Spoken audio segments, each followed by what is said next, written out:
नमस्कार, स्वागत आप सभी का यूट्यूब चैनल नॉलेज टीवी। सभी हरियाणा वासियों के लिए 10 धमाकेदार घोषणाएं। अभी अभी बड़ा झटका। क्या है पूरी अपडेट, आइए देखते हैं। हरियाणा की हर छोटी से बड़ी जानकारी आप सभी को यहां पर मिलती रहती है, तो सब्सक्राइब जरूर कर लें। तो चलिए देखते हैं सभी हरियाणा वासियों के लिए 10 बड़ी खबरें, घोषणा, ऐलान। पहली बड़ी घोषणा, सरकार ने बीसीए और बीसीबी कैटेगरी के नॉन क्रीमी लेयर सर्टिफिकेट की वैधता को लेकर बड़ा फैसला लिया है। 23 जुलाई 2024 से पहले जारी सर्टिफिकेट को भी मान्य कर दिया है, जिससे एचपीएससी की भर्ती प्रक्रिया में उम्मीदवारों को राहत मिलेगी और पुराने सर्टिफिकेट को लेकर उलझन दूर हो जाएगी। तो बीसीए और बीसीबी के प्रमाण पत्र मान्य होंगे। मीटिंग में बीसीए और बीसीबी कैटेगरी के नॉन क्रीमी लेयर सर्टिफिकेट को लेकर एक जरूरी फैसला हुआ। मुख्यमंत्री नायब सैनी ने बताया कि सरकार ने तय किया है कि 23 जुलाई 2024 से पहले जारी किए गए बीसीए और BCB non creamy layer certificate पूरी तरह से माने जाएंगे।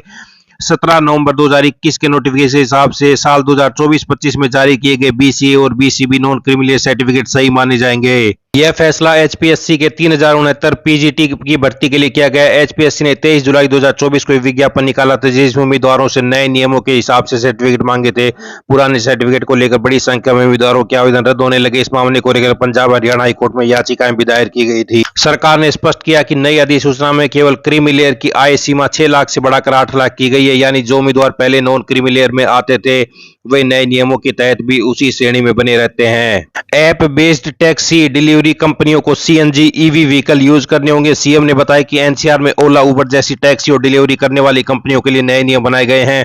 1 जनवरी 2026 से एनसीआर जैसे गुरुग्राम, फरीदाबाद, सोनीपत, झज्जर में जो भी टैक्सी या डिलीवरी कंपनियां ऐप से चलती हैं वे सिर्फ सीएनजी, इलेक्ट्रिक या कम प्रदूषण करने वाले वाहन इस्तेमाल कर पाएंगी। हर गाड़ी में खतरे के समय इस्तेमाल करने वाला panic button, GPS, first aid box और आग बुझाने वाला यंत्र जरूरी है। गाड़ी में बैठने वाले लोगों, यात्रियों और गाड़ी चलाने वाले ड्राइवरों दोनों का बीमा कराना जरूरी होगा। कंपनियों को हमेशा चालू रहने वाला कॉल सेंटर और शिकायतें सुनने हल करने का सिस्टम बनाना होगा। इससे एनसीआर में प्रदूषण कम होगा, यात्रियों की सुरक्षा बढ़ेगी और ड्राइवरों को बीमा जैसी सुविधा मिलेगी। मुख्यमंत्री नायब सैनी ने बताया कि जिन सरकारी कर्मचारियों ने यूपीएस को चुना है उन्हें एक मौका मिलेगा, वे फिर से एनपीएस में वापस जा सकें। यह मौका सिर्फ एक बार मिलेगा और रिटायरमेंट से 1 साल पहले तक ही इसका फायदा उठाया जा सकेगा। इसका सीधा असर सरकारी कर्मचारियों पर होगा। कर्मचारियों को यह आजादी मिलेगी कि वे अपनी जरूरत के हिसाब से बेहतर पेंशन योजना चुन सकें। इससे पेंशन को लेकर जो उलझन है वह कम हो जाएगी। तो सरकारी कर्मचारियों को यूपीएस से एनपीएस में लौटने का मौका। पेट्रोल डीजल के रेट में बढ़ोतरी हुई है। मंगलवार को देश में पेट्रोल और डीजल की कीमतों में 90 पैसे प्रति लीटर की बढ़ोतरी हो गई है। इससे हरियाणा में पेट्रोल की कीमतें ऑल टाइम हाई पर पहुंच गई हैं। सिरसा में पेट्रोल रेट 100.63 लीटर हो गया है। तो हरियाणा में नए रेट आप देख सकते हैं, कितने नया रेट कितना है आप देख सकते हैं। कई शहरों में, जिलों में आप देख सकते हैं। इससे पहले 15 मई 2026 को ही कीमतों में 3 रुपए प्रति लीटर की बढ़ोतरी की गई थी। तो पेट्रोल और डीजल की कीमतों में 90 पैसे प्रति लीटर की बढ़ोतरी। आइए अगली बड़ी घोषणा देखते हैं। हरियाणा में दूध उपभोक्ताओं को अब ज्यादा कीमत चुकानी होगी। Ballabhgarh milk producers union limited Vita ने दूध के दाम बढ़ा दिए हैं। ये नए दाम 20 मई 2026 से लागू हो जाएंगे, यानी 19 मई की रात से जो दूध आएगा वो महंगा होगा। तो ये बड़ी अपडेट। वीटा फुल क्रीम दूध के 500 ml पैक की कीमत 35 से 36 रुपए हो जाएगी और 1 लीटर पैक की कीमत 69 से बढ़कर 71 रुपए कर दी गई है। ये आप देख सकते हैं नई रेट लिस्ट। तो आप ये देख सकते हैं नई रेट लिस्ट, वीटा के दामों में बढ़ोतरी। तो हरियाणा में वीटा दूध महंगा हुआ। 500 ml फुल क्रीम पैकेट पर 1 रुपया ज्यादा देना होगा, 1 लीटर पर 2 रुपए बढ़े। आइए अगली बड़ी घोषणा देखते हैं। समय सहायता समूह की महिलाओं को डेयरी के लिए 500 वर्ग गज तक पंचायत भूमि किराए पर मिलेगी, जिससे ग्रामीण महिलाओं को रोजगार मिलेगा। उच्च शिक्षा विभाग में सुपरिटेंडेंट पद के लिए नए नियम लागू किए गए, जिनमें अनुभव और योग्यता को स्पष्ट किया गया है।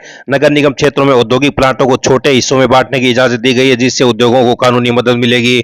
एचपीएससी में सुपरिटेंडेंट के 2 और अकाउंट ऑफिसर का एक नया पद मंजूर किया, जिससे भर्ती प्रक्रिया तेज होगी। हिसार एयरपोर्ट पर बन रहे आईएमसी के लिए स्टैंप शुल्क और पंजीकरण शुल्क माफ कर दिया गया, जिससे 132.41 करोड़ रुपए की छूट मिलेगी। एफडीए में पदों की संख्या 582 से बढ़ाकर 1424 हो गई है और प्रशासनिक सुधार के लिए 3 विंग बनाए गए हैं। गुरुग्राम मेट्रो प्रोजेक्ट का विस्तार किया जाएगा, जिसके तहत लागत 5452 करोड़ से बढ़कर 10,000 करोड़ हो जाएगी। मेवात कैडर के पद भरने के लिए विशेष प्रावधान किए गए हैं, जिसमें एचपीएससी को मेरिट लिस्ट से भरने की सलाह दी गई है। पानीपत स्थित चुलकाना धाम के लिए श्राइन बोर्ड बनेगा और 2026 के अध्यादेश को मंजूरी दी गई है। मुख्यमंत्री ने बताया कि जो औद्योगिक इकाइयां बिना इजाजत के चल रही हैं उन्हें कानूनी बनाने के नियम में बदलाव किया गया है। नए बदलाव के अनुसार 10 एकड़ तक के इलाके में कम से कम 50 इकाइयों वाले औद्योगिक क्षेत्र इस योजना के लिए योग्य होंगे।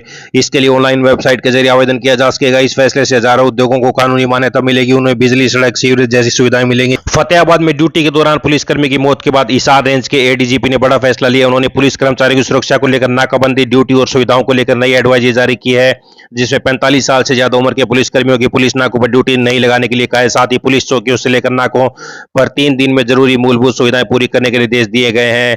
हरियाणा के श्रम मंत्री अनिल विज ने कहा कि राज्य में श्रमिकों और नियोक्ताओं को जोड़ने के लिए जल्द श्रम मित्र मोबाइल ऐप लॉन्च किया जाएगा। तो श्रम मित्र ऐप से घर बैठे मिलेगा काम, डिजिटल होगा प्रदेश का लेबर चौक सिस्टम, सभी श्रमिकों को जोड़ा जाएगा यह प्लेटफॉर्म से।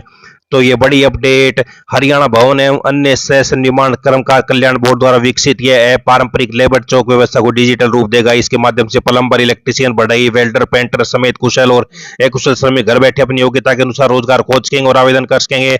नियोक्ता सत्यापित श्रमिकों की प्रोफाइल देखकर सीधे संपर्क कर सकेंगे। विज ने कहा, श्रम मित्र ऐप का मुख्य उद्देश्य असंगठित श्रम बाजार को डिजिटल रूप देना और इसे व्यवस्थित करना है। इसके माध्यम से श्रमिकों और नियोक्ताओं को वास्तविक समय में जोड़ा जाएगा, बिचौलियों पर निर्भरता कम होगी और सुरक्षित और सत्यापित भर्ती प्रक्रिया सुनिश्चित की जाएगी। लाइव चैट की भी सुविधा मिलेगी। ऐप में live chat, job alert, notification, योजना, प्रशिक्षण और कौशल विकास कार्यक्रमों की जानकारी मिलेगी। नियोक्ता भी यहाँ अपने कार्य संबंधी आवश्यकताओं पर पोस्ट कर सकेंगे। तो ये बड़ी अपडेट, श्रम मित्र ऐप घर बैठे मिलेगा काम अकुशल कुशल श्रमिकों को।